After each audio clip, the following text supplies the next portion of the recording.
In 2014, the first John Wick movie showed a character played by Keanu Reeves who changed from sad to angry in just 2 minutes and stayed that way for all 4 movies. The 4th movie, John Wick Chapter 4, will come out on March 24th, 2023. If you haven't seen the first 3 movies, this guide can help you understand what happens before the new movie. Welcome to Streaming Addicted, your YouTube channel that reveals the best movies and TV series of the moment every day.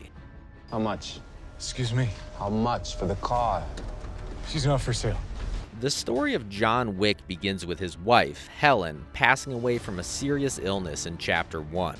Knowing how much her loss would devastate him, she arranged for a surprise gift to be delivered after her death, a cute puppy named Daisy. Thanks to the comfort of Daisy's companionship and his love for Helen, John starts to recover from his sadness. However, it's important not to get too attached to Daisy in this story. As John Wick was filling up his car with gas, a fancy vehicle belonging to the young and arrogant Iosif, played by Alfie Allen, a member of the Russian mafia, caught his eye. Iosif becomes interested in John's car and asks to buy it, but John declined the offer. As a result, Iosif and his henchmen decided to take the car by force. Iosif and his accomplices break into John's home, causing destruction and even hurting his beloved dog Daisy. They also steal John's car and quickly flee the scene without realizing the dangerous consequences of their actions. However, what they didn't know is that John is not just an ordinary wealthy man with a dark past. Taking the car to one of his dad's chop shops, Iosif gets a beating. He goes to whine to his dad, Vigo Tarasov, Michael Nickvist, head of a Russian crime syndicate, and gets a bigger beating. Turns out John Wick is a super assassin who got out of the game to marry Helen by completing an impossible job Vigo set up for him to fail. John's success is what set Vigo up as the crime boss he is today, and now Iosif's put everyone in an impossible position. He tries reason, bribery, and even assassins, but John turns them all down, or in the latter case, ices them all and gets a cleanup crew in. Looks like it's an all-out war. John heads to the Continental, one of several safe spaces where assassins can recuperate without fear of reprisal. No one is allowed to kill on the Continental grounds. Information trading is fine though, and John finds out where Iosif's being kept. Half the reason people love these movies is their sheer audacity, so simply saying, Wick goes to the Russian club/spa but misses Iosif doesn't do justice to the sprawling gun-fu taking place across 3 different rooms.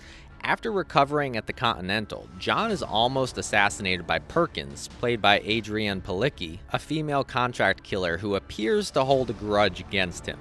Fortunately, John is warned in advance by his mentor Marcus, played by Willem Dafoe, and manages to escape with valuable information about Vigo's main headquarters. John destroys Vigo's stockpiles and after avoiding a trap with Marcus's help, finds out from Vigo himself where his own son's hiding. Wick ices Iosif. The climax of the movie takes place in a brawl between Vigo and John on a dock.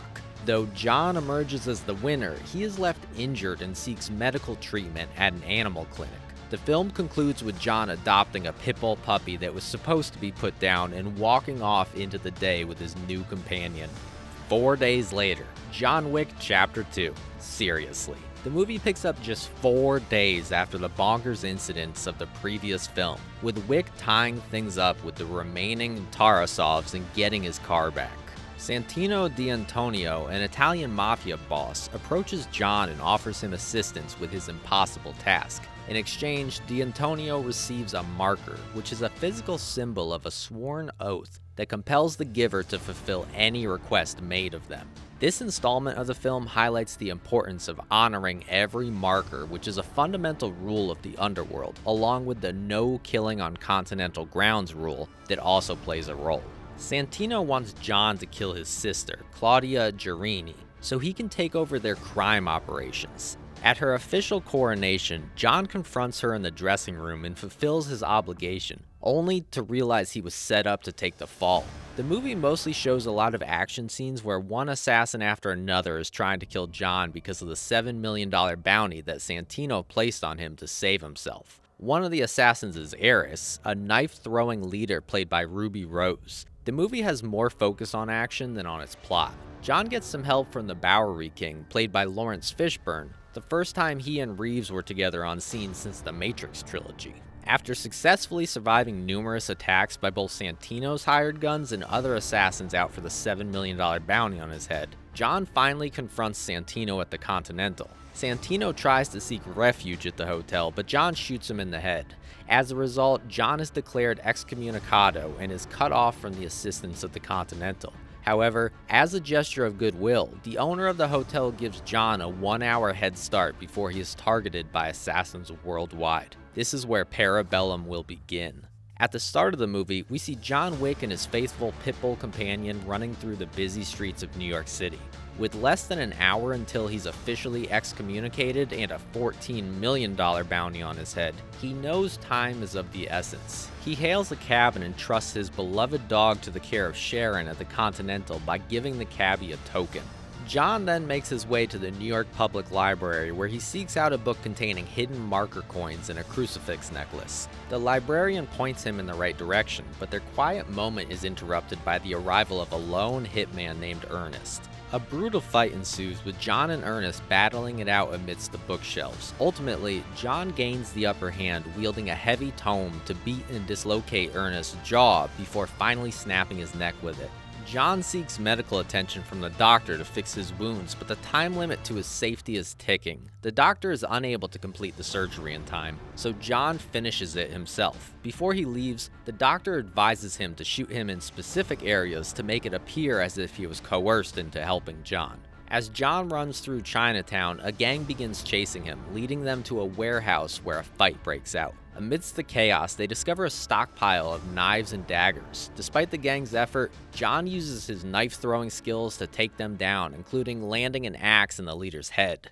John flees and commandeers a horse, using it to trample and kick some of his pursuers in the face before riding off. Motorcyclists try to intercept him, but John swiftly dispatches them. John makes his way to a theater and presents a crucifix for entry. The theater serves as the base of the Ruska Roma, an organization that seems to train and groom hitmen from a young age. John may have learned some of his skills there. He meets with the director, Angelica Houston, a member of the High Table who has known him since he was young. She addresses John as Jardani, his real name, Jardani Jovanovich. He hands her the crucifix necklace, which will allow him to travel safely outside of New York. Meanwhile, the educator, Asia Kate Dillon, another member of the High Table, visits the Continental to settle things after John broke the rules by killing on its grounds. She meets with Winston, Ian McShane, the hotel's manager, and informs him that he has 1 week to step down from his position since he gave John a 1-hour head start before his contract went up.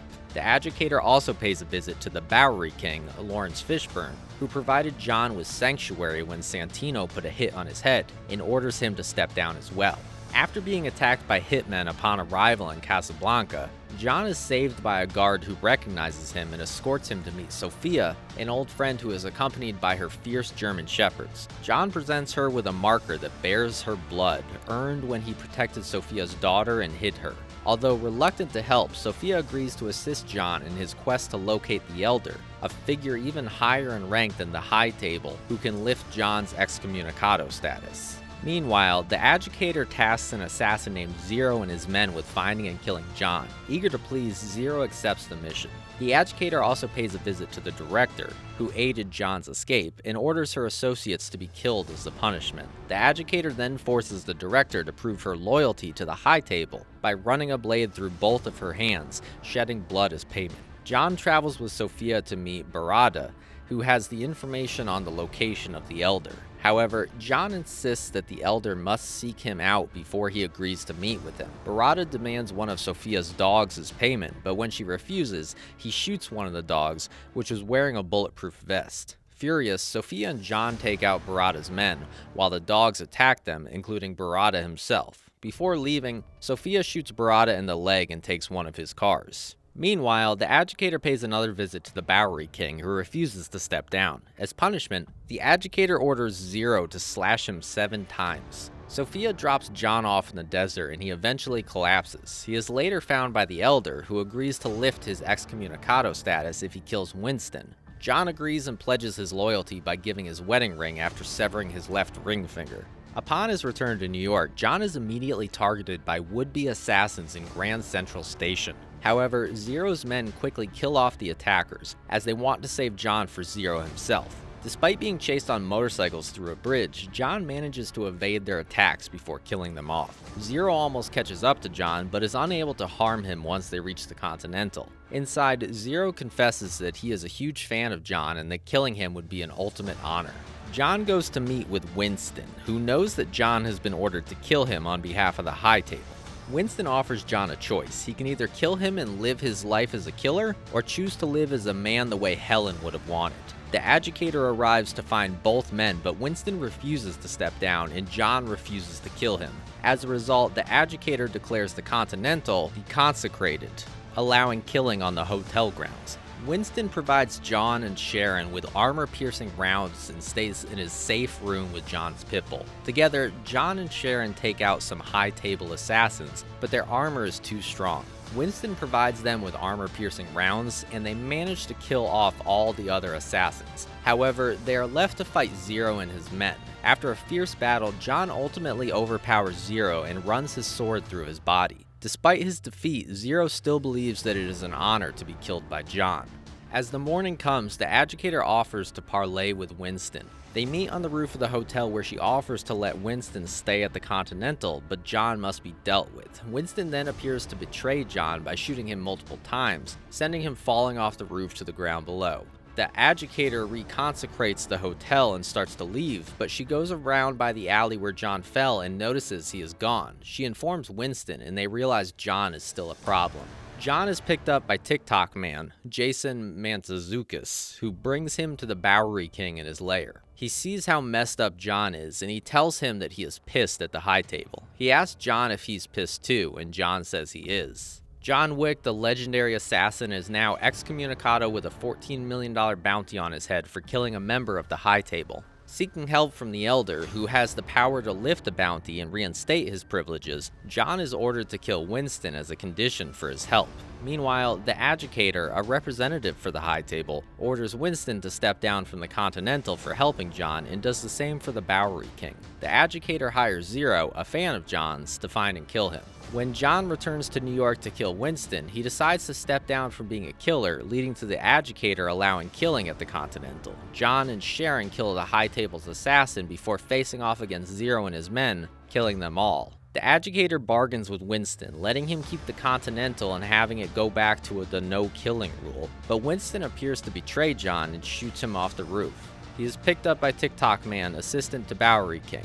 After the Agitator left Bowery King for dead, he and John appear to team up to take down the High Table once and for all. The ending of John Wick Chapter 3 Parabellum sets up a stronger storyline for John Wick 4. While John Wick 3 is primarily about survival and immediacy, John Wick Chapter 4 will undoubtedly provide more character depth. When John Wick manages to survive, he's assisted by the TikTok man, an associate of the Bowery King, who himself is the head of the Soup Kitchen, an underground intelligence network. The John Wick franchise examines loss, perspective, and existentialism. What is the ultimate fate of John, Winston, the Bowery King, and the High Table? What do you think? Let us know your thoughts in the comments, and if you're enjoying this breakdown, make sure to hit that like button and subscribe to our channel for more content like this. And don't forget to turn on notifications so you don't miss our next video. He's hit. Everyone in the city wants a piece